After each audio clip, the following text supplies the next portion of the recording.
Well, week 1 of the Fantasy Home Group League is in the books, and darn tootin', I am 1-0. I won my first...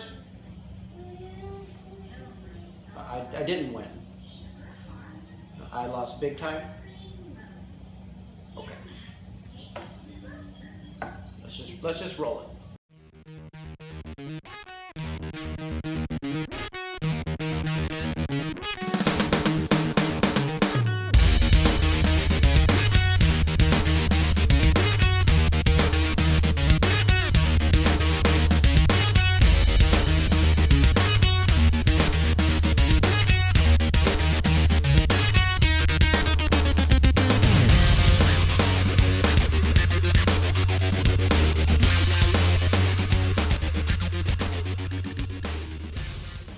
Welcome into this edition of PPP, Periodic Performance Post. Let's get right down to the brass tacks of things with this week's games. What a wonderful graphic. Anyways, the Blood Moons simply were not the better team this week as they took on Ragonk. It's kind of a stupid name if you ask me, but anyways, doesn't matter what the name is because they utterly destroyed my team. 151 points. Really? I played against someone with 151 points. 53 points from Thursday's games with only 2 players. I never stood a chance. Anyways, I don't blame myself for this loss. You know who I blame? Peyton Manning. Luckily, I didn't take him with a very high draft choice. I did take him with a high draft choice. Oh, how about that? Luckily, during Sunday's game, I never lost faith in Peyton. I remained cool the entire time.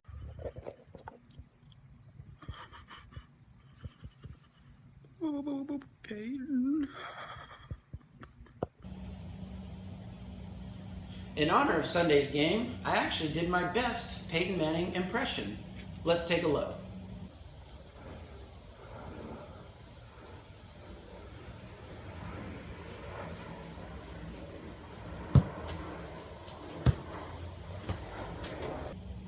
But you know what? I am not worried at all. One loss will not define the whole season, even though statistics say those who lose their first game are 100% of the time never making the playoffs. So I got that looking forward to.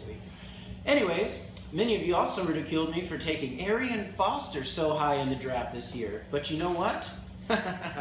The original reports say he would be back in 6 to 8 weeks, but now they're saying 1 or 2 more weeks and he'll be back on the field.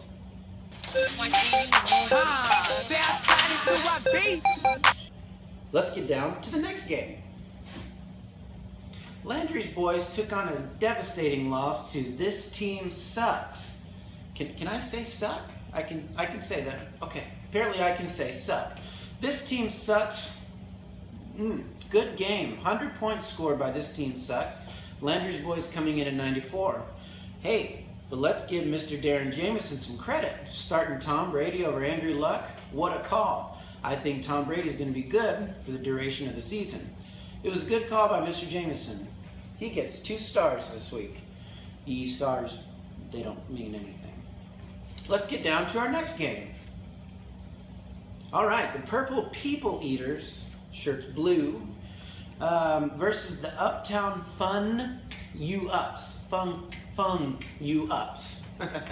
little nameplay there. I like that. I gotta be careful though. I don't want to slip and actually say you know the word.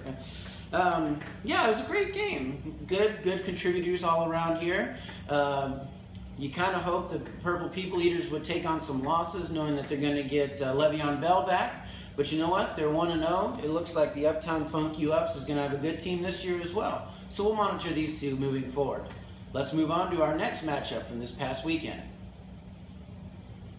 The next matchup looks like it was Romomentum versus Pigskin Pirates. Yeah, you know what? We all ridiculed Casey for taking 11 Cowboys with his first 11 picks, but hey, it looks like it paid off. Big win for the Romomentum. You know what? Looks like he's going to be great this year. And let's move on to our next game. The last game was rather interesting as Beast Mode Activate took on Kickerless. An interesting name for a team, don't you think? The reason why it is so interesting is because Mr. Chase Kirby started a kicker that is not currently employed by the NFL. He received 0 points in the kicker column, but still pretty much dominated the game. Chris had a great game too, 123 points, but it was not enough as Chase took him down without a kicker. Very impressive. But you know what? The real MVP of that game, everyone else in the league. Chase didn't even pick this team, and he utterly destroys everybody in week 1 except for Rigonk.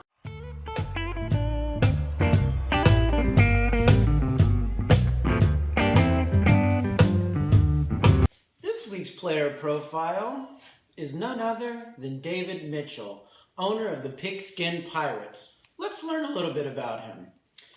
David's favorite sport is not football. It actually is synchronized bowling. I didn't know that. His favorite movie is The Swiss Family Robinson, a classic. His favorite food, when I asked him, he said lemons. I don't know why that would be his favorite food. And then I asked him what his favorite style of shirt was, to which he punched me in the neck and said, "I'd rather go shirtless." Well, wasn't it wonderful learning about David Mitchell? We all learned a thing or two, I hope. Hey, thanks for joining me for this edition of PPP. We'll see you next time for the periodic performance post. Until then, study hard and play hard.